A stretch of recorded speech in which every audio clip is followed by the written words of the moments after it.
Rotten Thesaurus of Words for Writers. This is part 2 of a series of videos talking about words 36 all the way to 40. In this part, we're going to go ahead and talk about words 39 to 40. So let's get this started with already, guys. Firstly, we're going to go ahead and use the word command. Now, command here is like you're going here, you're commanding someone, like a general commanding. And the soldiers all have to be listening towards the general because it's their commands. But then again, there's a separate word towards all this as well too. For the adjectives, we have peremptory, which means there you are allowing no rebuttals. You're not allowing any arguments. You're not allowing anyone to go ahead and question your orders. Nouns of command, we have imperative, which basically means it's basically a command. It's another word for command. Imperative is another word for command. Then we have mandate, which is like an authoritative command of something or someone.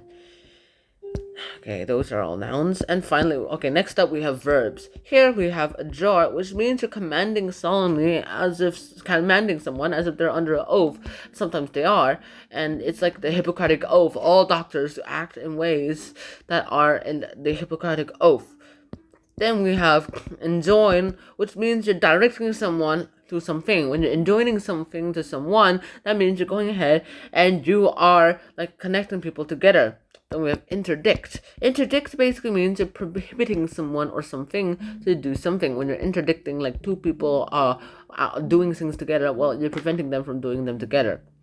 Then we have prescribe, which means going ahead, you're forbidding something. When you're prescribing something, that means you're going ahead, you're telling someone to actually have this.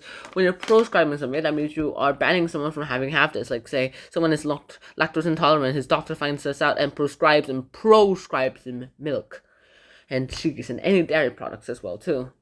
Next up, we have stipulate, and stipulate is the last verb of command, and this basically means you're going ahead and you're making a specific demand on something or someone. And finally, we have one antonym, which is countermand, which means you're going ahead, you're canceling something or someone officially.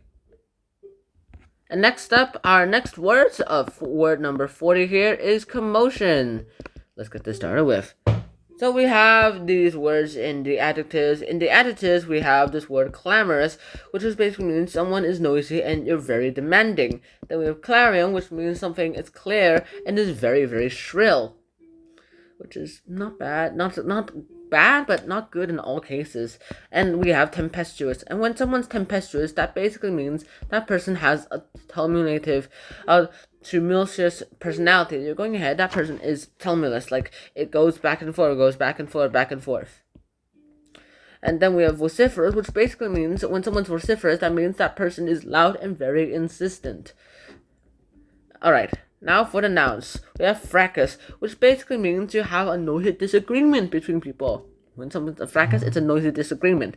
When we have hubbub, that's actually how you say it. It basically means someone is having an outburst. With perturbation, that means any disturbance in someone or something, and any disturbance in anything that acts ordinarily if something is not disturbed, well, it works out pretty well. Next we have yawp, which basically means you are having a bunch of clamorous noises, like yapping, but without sense. Now for the antonyms. Here we have helicon, and helicon basically means something or someone is very calm, peaceful, and tranquil.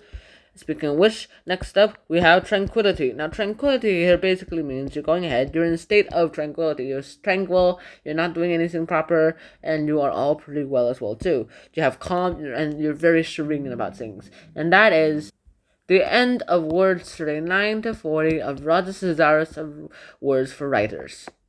So I hope you guys enjoyed this episode. I hope to see you guys soon. And so until the next one, Shana, peace. Bye-bye.